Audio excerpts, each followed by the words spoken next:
Hey, what's up, guys? Welcome in the part 2. So, previously, we have started there the chapter that is chapter number 6, class as the basis of all computation. So, here we have started the object and classes, and I have explained the concept of object and classes, right? So, as you know, that I am using the book for ICSE class 10th. So, this book we are covering in this channel. So, almost I have covered all the topics and now here this is our part 2. So we have discussed already this object factory. We have discussed actually we have discussed till this program, right? So now we have to start now from this, why class is an object factory. So let's get started. We have discussed what is class, what is object. So now why class is called as a object factory. Actually, as you know that class is called a blueprint. With the help of one blueprint, we are able to create so many houses. If there is a blueprint of a house, we are able to create so many houses. There is no foundation that if you have there one blueprint, so you can create that as many as houses, right? So in the same way, if we talk about the class and the object in the programming language, so class is called a blueprint. So with the help of that blueprint, we can create there so many objects of that particular class, right? So we have discussed the practical also. Let's say if we are jumping back to the blue jay, and here the same example which we have taken in the last class, I'm just deleting this program, and here I'm creating the function. Let's say I have created their void sum function, right? So this is the function, and here I'm just creating the object of this class. So now sum, let's say ob is the object, new sum. Now I can create the object, another object also. Means there is no number of foundation that I can create only this much function or this much, right? So this is ob3, 4, 5, as much as any, like a factory. Like a factory. So this is the name of our factory, and these all are the products of that factory, right? So so many objects I have created. I can create more also even, right? So this is a factory, and in this factory, as much as any objects we can create, right? So like how we have done. So jumping back to the PPT. So now you know the answer for this question, how to write that. You have to write it with the help of examples. Now I'm moving there, class as an user defined data type, because we are giving name to the class. Class is a user defined data type. Why? Let's say we have a class. Jumping back to the blue jay, we have a class. So now here, if I am declaring integer a, right, and their double double x something, right? So now the data types means so many data types I'm taking here. This is not fixed that I am taking only integer or double, right? User defined data type. So jumping back to the blue jay, sorry, ppt. Yeah. So here, class as an user defined data type. So you are giving name to your class, right? You can put there any name xyz, but that must be follow the rules of identifiers. You can't give there any name. Any name means I can't write it 1x. I can write there x1, right? I have to follow the rules of identifier too.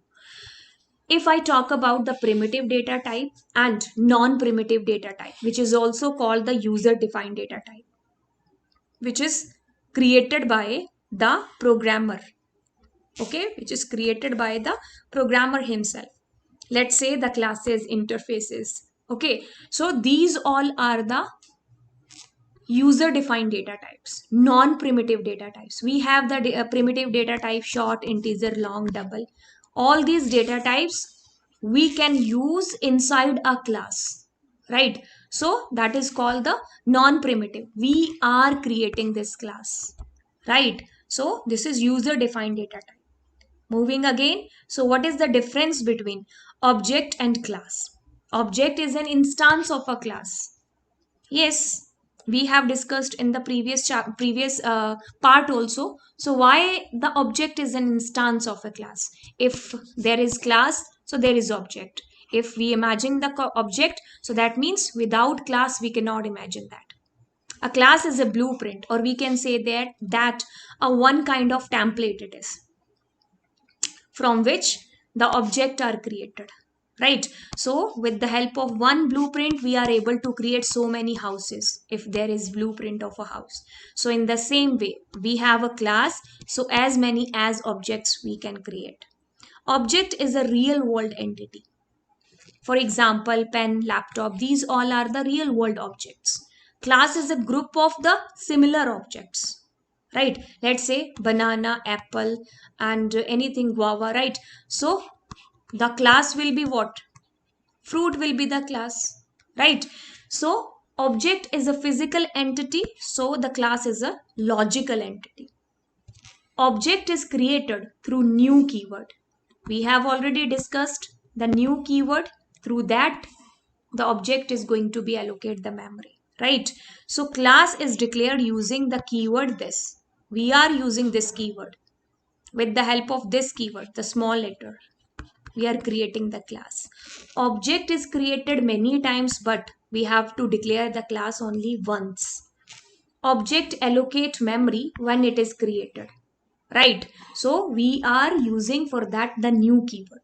Class doesn't allocate the memory when it is created, right? So there are many ways to create object in Java, so all these ways are given there, but we are using this new keyword method, right? So this is in your syllabus. So there is only one way to define the class, that is with the help of class keyword, right? So that was the difference between. So few differences are also written there. It is a real and unique entity having some characteristics and behavior that we have discussed. What is characteristics and behavior? If we talk about the class, it is a representation of an abstraction only. If I talk about the object, it is created with the use of new operator or keyword, that we have discussed how the new is allocating the memory to an object. It is a object producer because it is a object factory also, we can say that in another word it is a object producer, right? So with the help of one blueprint we are able to create so many objects, so that's why it's called the factory of objects or producer of object. It is known as the instance of a class, and class is called the object factory, right? So without object we cannot imagine the class, and of course without class we cannot imagine the object. So both are the two sides of a same coin. Class, internal, and the external wrapper. What we say to the external first of all? So class and the class name are called the external wrapper of a class. If I talk about the internal wrapper, so our data members, our member method, or we can say that the member function, constructor we have there, and the access specifiers we are having, right? So all these are called the class internal wrapper, right? So we have already discussed what are the data members, what are the member method, constructor, access specifiers, right? So now here I will tell you a little bit more about the data members, right? Because data members are very important. So external wrapper, access specifier, I have already uploaded the video on that.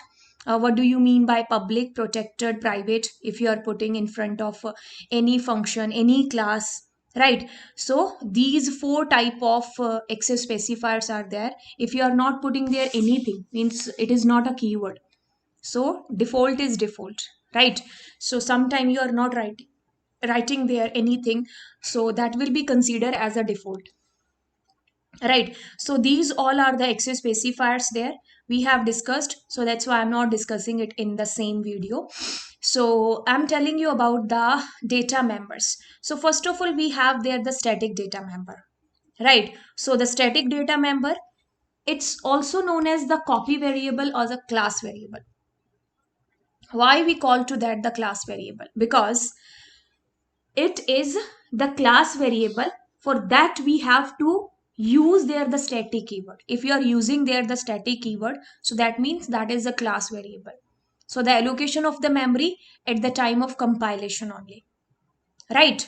So it is inside the class but outside a function, right? So if I talk about the dynamic data members, so dynamic data members, it is also known as the instance variable, or we can say that field of an object. So memory allocation is at runtime. That is also inside the class but outside the function. So jumping back to the blue jay and telling you through the practically, so these are my instance variable, or I can say that this is my instance variable. If I'm putting there static, this will be a static variable, right? And it is also called the class variable, also copy variable also, right? So now I have just created the function, that is what void sum. Let's do there, let's make this a static, public static void main. And I have just created the function public, okay, sorry, public static void main. And simply, if I am creating there nothing, I'm just creating, I'm just simply writing there system dot out dot println. And now you just see there what will happen if I am writing there first of all x. So what will happen? So you are finding an error. Let's say if I'm just putting there a, so now there is no syntax error. That means the static method can access the static variables directly without creating the object of a class. But if I am writing there the object of this class and afterwards I'm calling to the function this, so now there is no syntax error. But without taking the help from the object, it will show an error, right? So let's say if I am creating here ob.a, because this is my static already, so that time also means we have two option. So without taking the help from any object, you can simply call to the static method if the method static variable, if the method is also static. Okay, so let's say this is now not my static method, that is what, that is the non-static method. Wait, yeah, so simply I'm calling to the function. So now here, that is simply calling, right? So now let's say here I'm calling to the function that is x, method x. So this time also, that means if the variable, if the object is a static, so in the static method we can access the static variable. If I'm not using their static, so this is my instance.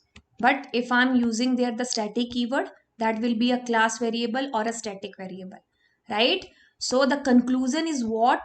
This is my non-static method. So inside non-static method, I can call the function, call the variable which is non-class. So that is simply I can call.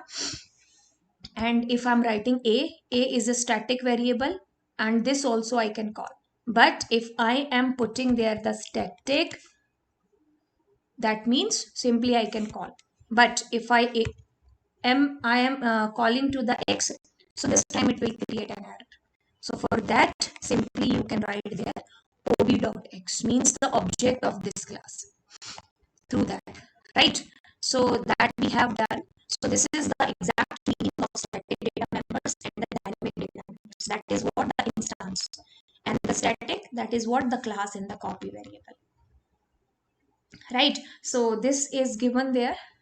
That is just the theoretical part. We have discussed the practical. Instance means the static keyword that is not used in front of that, right?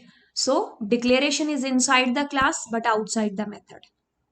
right? So now if you want to call that particular variable, if you want to access that, the method, if that is static or non-static.